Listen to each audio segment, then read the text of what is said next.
إن الحمد لله نحمده سبحانه ونستعينه ونستغفره ونستهديه ونعوذ بالله من شرور أنفسنا وسيئات أعمالنا. من يهد الله فلا مضل له ومن يضلل فلا هادي له، وأشهد أن لا إله إلا الله وحده لا شريك له، لا مثيل ولا شبيه له ولا ند له، حمدا كثيرا طيبا مباركا فيه. نحمده سبحانه وتعالى أن خلق الخلق على صور وأجسام مختلفة، وفضل بعضهم على بعض في الخلق والعقل،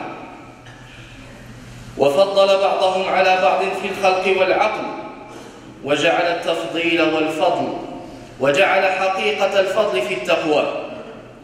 وأشهد أن سيدنا محمدًا عبده ورسوله صفيه وخليله القائل مشيرا إلى قلبه: التقوى ها هنا، التقوى ها هنا، التقوى ها هنا. حديثنا اليوم حول مرض من أمراض القلوب، مرض أهلك كثيرا من الناس، مرض ينقص الأجور والثواب، مرض قد أبطل كثيرا من أعمال الناس، فصار لا يتقبل من العمل إلا قليلا، ألا وهو مرض الرياء. إخواني أخواتي، اليوم حديثنا إن شاء الله تعالى حول الرياء. الرياء كما لا يخفى عليكم هو أن يعمل الإنسان عملا فيقصد بذلك العمل إرضاء الناس.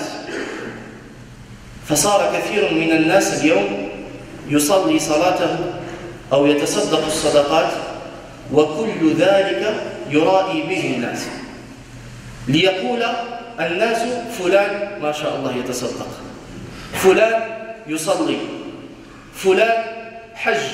وما هي المصيبة؟ المصيبة هو أن الإنسان ربما يحسن العمل في أوله، في بداية الأمر الحمد لله العمل نتاعو متقن ويخلص النية لله سبحانه وتعالى ويبكي ويخشع.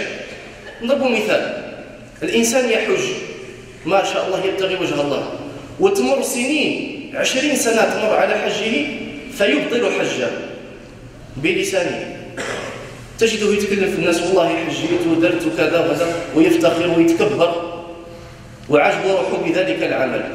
هو عمله هذه 20 سنة فأبطله بهذا الكلام اللي هو الرياء، لأنه شنو؟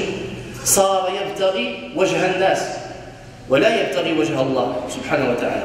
فقد قال النبي عليه الصلاة والسلام، بل عن أبي سعيد الخدري رضي الله عنه تعالى وأرضاه قال: اسمعوا هذا الحديث جيدا، أصل من أصول الدين: خرج علينا رسول الله صلى الله عليه وسلم ونحن نتذاكر الدجال. الصحابة رضي الله عنهم كانوا قاعدين يتذكرون الدجال. تعرفوا الدجال والفتنة نتاعو اللي هي فتنة كبيرة، النبي عليه الصلاة والسلام كان كثيرا ما يحذر منها ويخبر عنها.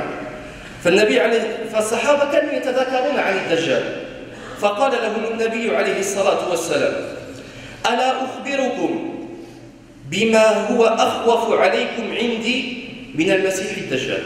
يعني سأخبركم بأمر أنا خايف عليه، خايف عليكم أكثر مني خايف عليكم من الدجال. فقلنا، يعني الصحابة قالوا: بلى يا رسول الله. فقال النبي عليه الصلاة والسلام: الشرك الخفي.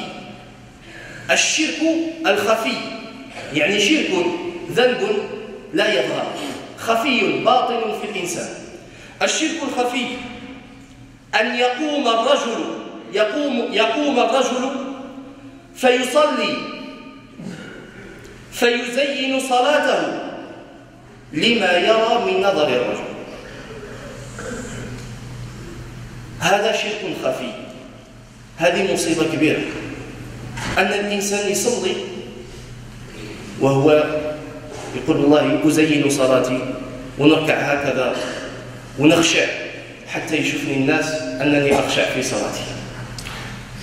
العلماء على قولين في القضية هذه.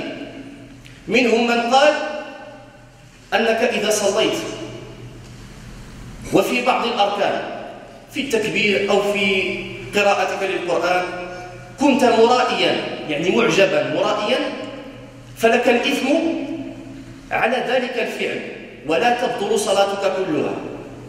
ومن العلماء من قال أن الإنسان إذا صلى صلاة وعنده فيها واحد العمل يرائي فيه الناس، الصلاة كلها باطلة والعياذ بالله. وكذلك في الصدقات أيضا، الله سبحانه وتعالى قال يعني على الصالحين يقولون إنما نطعمكم لوجه الله لا نريد منكم جزاء ولا شكورا. حتى الإنسان إذا تصدق، العلماء يقولون إذا تصدقت على إنسان هذا خطأ، كلنا نديروا هذا الخطأ هذا، تصدق على واحد الإنسان وتقول له وادعي معنا ولا ادعي مع فلان ولا ادعي مع، هذا من مبطلات الأعمال. شو كاين في الآية؟ إنما نطعمكم لوجه الله لا نريد منكم جزاء ولا شكورا. ما لا أريد منك شيئا، فقط من الله سبحانه وتعالى. ولا الإنسان يدير عمل الخير، على سبيل المثال جاره ولا واحد الإنسان يطلب منه شيء ويدير له الخير ويتصدق، ولكن يبتغي المقابل، حبوا يرد له بعد هذا، حتى هذا أيضا من الرياء ومن مبطلات الأعمال. واضح؟ هذه الأمور هذه راه مهمة، راه هذه مهلكات. علاش تشوف المصائب الله المستعان في أسرنا وفي مجتمعاتنا؟ وهذا من الأسباب، لأن الإنسان دائما مستعجل ويحب نفسه، فهو وين يدير عمل صالح مباشرة يحب الجزاء، ومن الجزاء اللي يحبه هو أن الناس تقول له ما شاء الله وكذا وانت رجل تقي وكذا، مستعجل. فهو واثق، يعني عنده ثقة بما في أيدي الناس، ولكن ما عندوش ثقة بما عند الله، سبحانه وتعالى. فنسأل الله سبحانه وتعالى أن يطهر قلوبنا من الرياء وألسنتنا من الكذب وأعيننا من الخيانة. أقول قولي هذا وأستغفر الله لي ولكم فاستغفروه إنه هو الغفور الرحيم.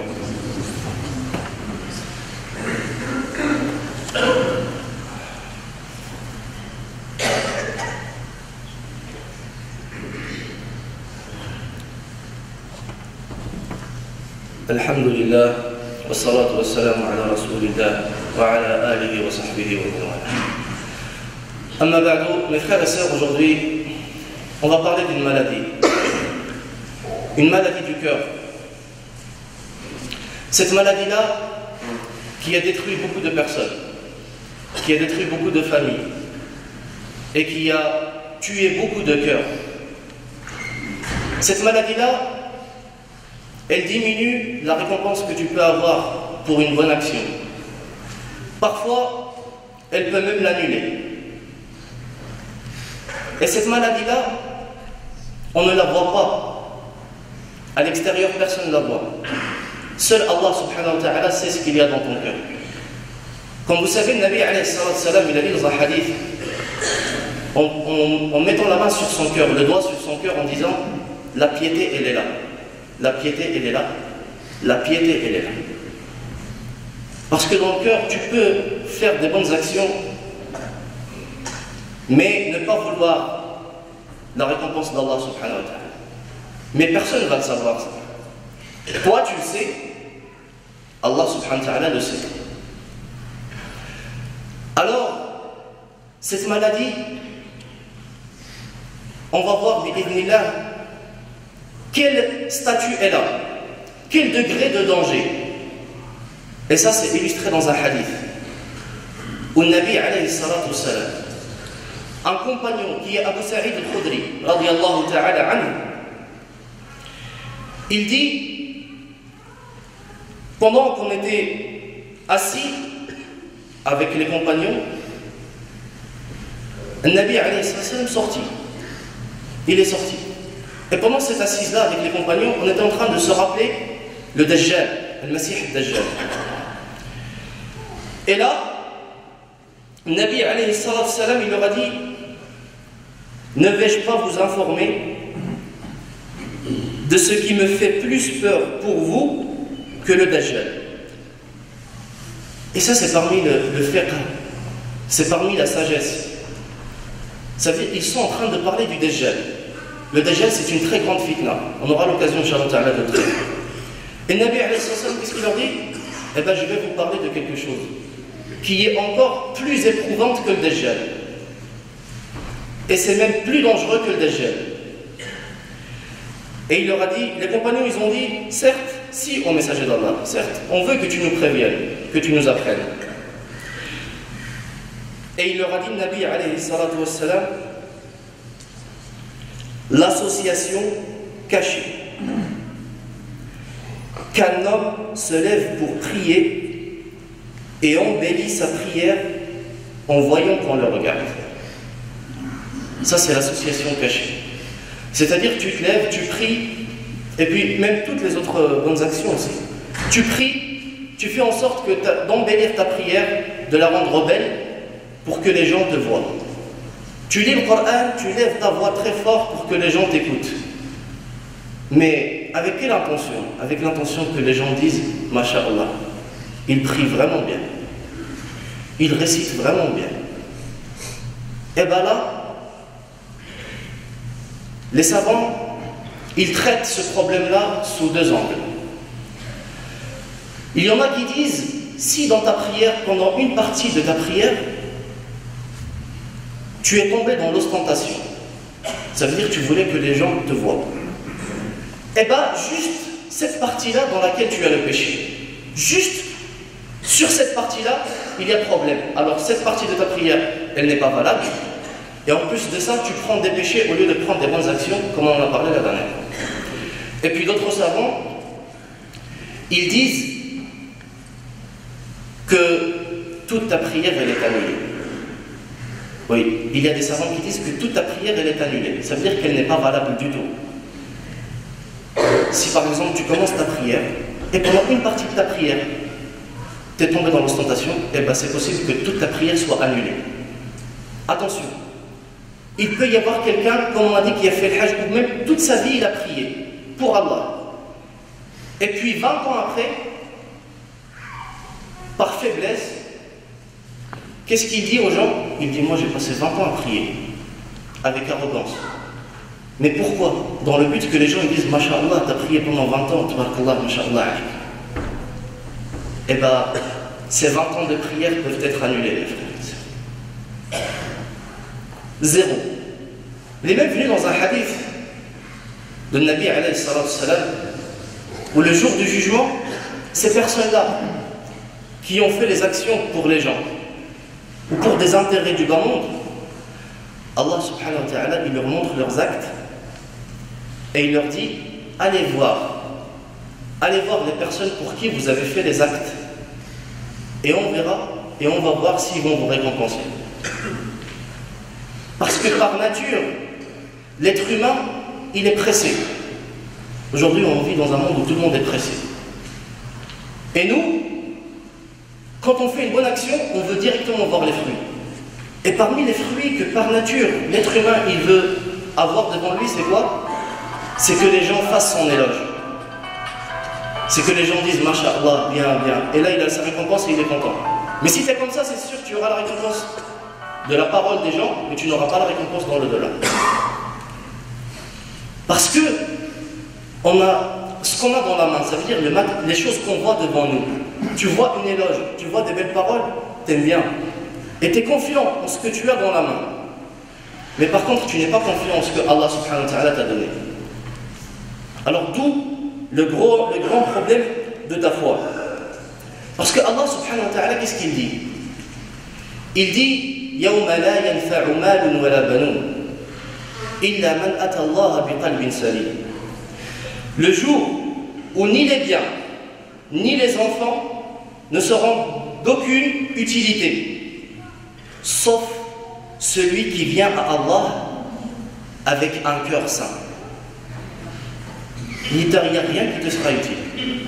Sauf si vraiment tu as eu un cœur saint. Et le cœur saint, c'est la sincérité dans l'adoration. Parce que l'ostentation, approximativement, c'est le contraire de la sincérité. Taïb. Alors qu'Allah subhanahu wa ta'ala, il dit, il ne leur a été commandé cependant que d'adorer Allah subhanahu wa ta'ala, que d'adorer Allah, lui vouant un culte exclusif, d'accomplir la salat, d'acquitter la zakat, et voilà la religion de droiture. C'est ça la religion de droiture. C'est de vouer tout à Allah subhanahu wa ta'ala. Parce que quand on, dans la prière, tu dis Iyyaka na'budu wa iyyaka nasta'in. Dans la traduction des sens, c'est toi que nous adorons et c'est toi que nous implorons. Si tu tombes dans ça, tu n'as pas réalisé le but de cette ayah. Parce que quand tu implores Allah subhanahu wa ta'ala, c'est l'isti'ana. Ça veut dire que tu demandes son aide. D'accord? Mais tu as oublié, quand tu tombes dans l'ostentation et tu veux que les gens disent le bien de toi, est-ce que tu as oublié que c'est Allah subhanahu wa ta'ala qui t'aide? Parce que regarde, pour beaucoup de personnes, chacun a son passé. D'accord? Avant, comment tu percevais les choses? Comment tu voyais les choses? Tes buts. Et quand Allah subhanahu wa ta'ala t'a guidé, maintenant tu ne vois plus pareil. Alhamdulillah, tu viens à la mosquée, tu as un meilleur comportement, tu fais ta prière, parce que Allah t'a guidé. Mais il faut que tu saches que si Allah subhanahu wa ta'ala ne t'assiste pas, te délaisse un instant, tu vas revenir comme tu étais avant. C'est pour ça toujours wa iyyaka nasta'in, on t'implore, ça veut dire que tu cherches l'aide et tu cherches l'assistance d'Allah subhanahu wa ta'ala. Et pour conclure aussi, il y a le problème qui se pose dans la sadaqa. Ça veut dire que quand une personne elle fait la sadaqa, elle veut aussi que les gens le voient. Et parfois, elle demande la récompense à la personne. Par exemple, tu vas offrir quelque chose à quelqu'un, tu vas donner une sadaqa et tu vas lui dire tu n'oublies pas de faire des du'a pour moi. Ça aussi c'est pas bon. Parce que tu cherches un retour de la personne. Alors qu'Allah subhanahu wa ta'ala, quand il a parlé des pieux dans le Coran, qu'est-ce qu'il a dit?